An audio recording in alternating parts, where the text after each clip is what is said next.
चंद्रयान-3 का प्रज्ञान rover Vikram lander से बाहर निकलकर चांद की सतह पर दूर दराज के इलाकों में जाकर रहस्यमयी जानकारियां इसरो के वैज्ञानिकों के पास भेज रहा है। इसी बीच इसरो के वैज्ञानिकों के पास एक ऐसा वीडियो आया है जिसे देखकर दुनिया भर के वैज्ञानिक हैरान हो गए हैं। इस वीडियो ने सारी दुनिया में टहलका मचा दिया है। वीडियो को दिखाने से पहले हम आपको कुछ जानकारियां देते हैं। प्रज्ञान रोवर चांद के दूर दराज इलाकों में घूम रहा है और चांद की वीडियो को इसरो के वैज्ञानिकों के पास भेज रहा है। चंद्रयान-3 का विक्रम लैंडर 23 अगस्त के दिन चांद की सतह पर शाम को 6:04 पर सफलतापूर्वक सॉफ्ट लैंडिंग किया था। क्योंकि चंद्रयान का लैंडर धरती से लगभग 3,84,400 किलोमीटर दूर स्थित चांद तक के सफर को लगभग 40 दिनों में पूरा किया था, इसलिए रात भर विक्रम लैंडर को आराम करने दिया गया और सुबह 24 अगस्त के दिन विक्रम लैंडर का गेट खुला और प्रज्ञान रोवर चांद की सतह पर बाहर निकल गया। इस वीडियो में आप देख सकते हैं कि चंद्रयान-3 का रोवर प्रज्ञान कैसे धीरे धीरे चांद की सतह की ओर रवाना हो रहा है। चंद्रयान-3 के इस चहलकदमी को देख सारी दुनिया में टहलका मचा हुआ है। लेकिन दोस्तों, इसमें हैरान कर देने वाली बात यह है कि चंद्रयान का प्रज्ञान रोवर चांद की सतह पर जहां जहां भी घूम रहा है वहां पर अपने टायर के निशान छोड़ रहा है, जिसमें भारत का अशोक स्तंभ और इसरो का चिन्ह छपा हुआ है। और दोस्तों, ऐसा पहली बार हो रहा है क्योंकि चांद के दक्षिणी ध्रुव पर पहली बार भारत के चंद्रयान-3 ने ही लैंडिंग की है और इसी के साथ भारत चांद के दक्षिणी ध्रुव पर उतरने वाला पहला देश बन गया। अमेरिका, रूस, चीन समेत अन्य किसी भी देश की हिम्मत चांद के इस इलाके में उतरने की नहीं हुई, जबकि हमारे भारत के होनहार वैज्ञानिकों ने चांद के इस इलाके में अपने अंतरिक्ष यान को उतारने में सफलता प्राप्त की है। यहाँ तक कि अमेरिका ने लगभग 18 मून मिशन कर लिया है और रूस ने भी 25 मून मिशन कर लिया है। अगर बात करें अमेरिका की, तो इन्होंने चांद पर इंसानों को भी भेज दिया है, लेकिन चांद के उत्तरी ध्रुव में सारे मिशन किए गए थे, जबकि दक्षिणी ध्रुव में कोई भी मून मिशन नहीं किए गए थे। तो आखिर चंद्रयान के प्रज्ञान रोवर ने ऐसा क्या कमाल कर दिखाया जिससे दुनिया भर में भारत की ही नारे गूंज रहे हैं। आपको जानकर हैरानी होगी कि चंद्रयान-3 ने जैसे ही चांद की धरती पर अपने कदम रखे, वैसे ही इसरो के पास एक मैसेज भेजा कि मैं अपनी मंजिल पर पहुंच चुका हूं, जिसे देख इसरो की खुशहाली और ज्यादा बढ़ गई। इसरो के वैज्ञानिकों की आंखों से खुशी के आंसू बहने लगे थे। पूरी दुनिया में भारत और इसरो के नाम की जय जयकार हो रही थी। लेकिन इसी बीच हमारा विक्रम लैंडर और प्रज्ञान रोवर एक महाप्रयोग का शुभारंभ कर चुके हैं, जिसे चांद के इतिहास में सुनहरे अक्षरों में लिखा जाएगा। और इसके बारे में सुनकर आप भी खुशी से उछल पड़ेंगे। इसलिए अपनी उत्सुकता को कंट्रोल करके कुर्सी की पेटी बांध लीजिए, क्योंकि अब हम आपको जो बताने वाले हैं वो कोई साधारण बात नहीं है। दोस्तों, बात कुछ ऐसी है जैसा कि हमने आपको बताया कि 23 अगस्त के दिन चांद पर उतरने के बाद विक्रम लैंडर में थोड़ा आराम किया, क्योंकि उसने 55 लाख किलोमीटर का लंबा सफर तय किया था। और 24 अगस्त के दिन सुबह इसने अपने मिशन के अगले पड़ाव की तरफ बढ़ना शुरू किया, जो कि था चांद की सतह पर प्रज्ञान रोवर को रिलीज करना, जिसके लिए उसने अपना एक हिस्सा खोलकर प्रज्ञान को बाहर निकलने के लिए रास्ता बनाया। उसके बाद वह पल ऐतिहासिक बन गया।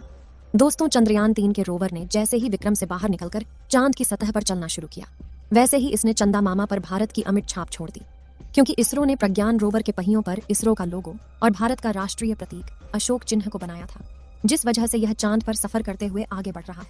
वैसे ये अपने पीछे भारत के नेशनल सिंबल अशोक स्तंभ और इसरो के लोगों की छाप छोड़ते हुए आगे बढ़ता जा रहा है। यानी कि आज से 1000 साल बाद अगर कोई देश या एलियन प्रजाति चांद पर पहुंचेगी तो उसे भारत की यह छाप वैसी ही दिखाई देगी।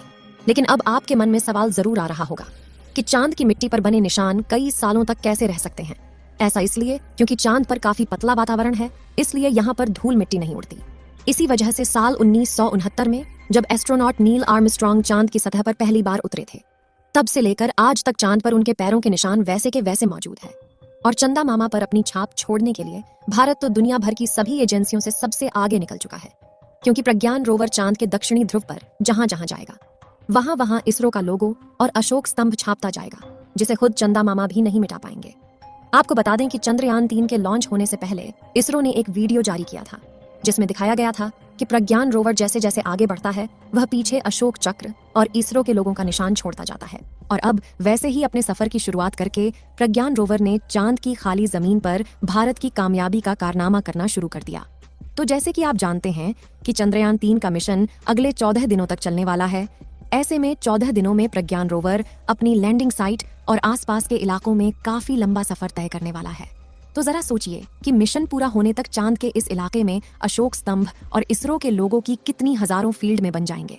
चलिए दोस्तों, प्रज्ञान रोवर की बनावट और उसके मिशन की बात करते हैं, जिसे देखकर दुनिया की सभी स्पेस एजेंसी में हड़कंप मचा हुआ है। प्रज्ञान रोवर का वजन 26 किलो है। चांद की उबड़ खाबड़ सतह पर चलने के लिए इसमें 6 टायर लगाए गए हैं और इसका इलेक्ट्रिक सिस्टम इन 6 पहियों पर सवार होकर पहुंचता है और यह पावर पहुंचाता है ताकि अगर 2 पहिए मिट्टी में ढल जाए तो बाकी के 4 पहियों से खींचकर बाहर निकाल सके। इसके अलावा इसकी और पहियों को पकड़ कर रखने वाली रॉकेट बोगी को काफी मजबूत बनाया गया है ताकि पत्थर या किसी चट्टान से टकरा जाता है तो इसके उपकरणों को कोई नुकसान न पहुंच पाए। वहीं इसमें पहले से बड़ा सोलर पैनल लगाया गया है जो सूरज की रोशनी 24 घंटे लगातार प्रज्ञान रोवर की बैटरी को चार्ज करता रहेगा।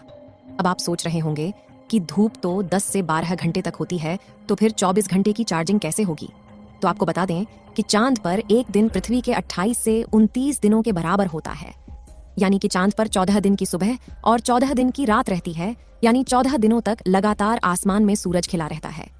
इसी बात का फायदा उठाते हुए इसरो ने चंद्रयान 3 को चांद के इसी महीने में पहली सुबह चांद पर उतारा है ताकि विक्रम लैंडर और प्रज्ञान रोवर के सोलर पैनल काम करते रहे और अगले दिनों में हम जितना हो सके उतना ज्यादा रिसर्च कर पाए, क्योंकि 14 दिनों के बाद धीरे धीरे इन दोनों की चार्ज खत्म हो जाएगी और दोनों बंद हो जाएंगे।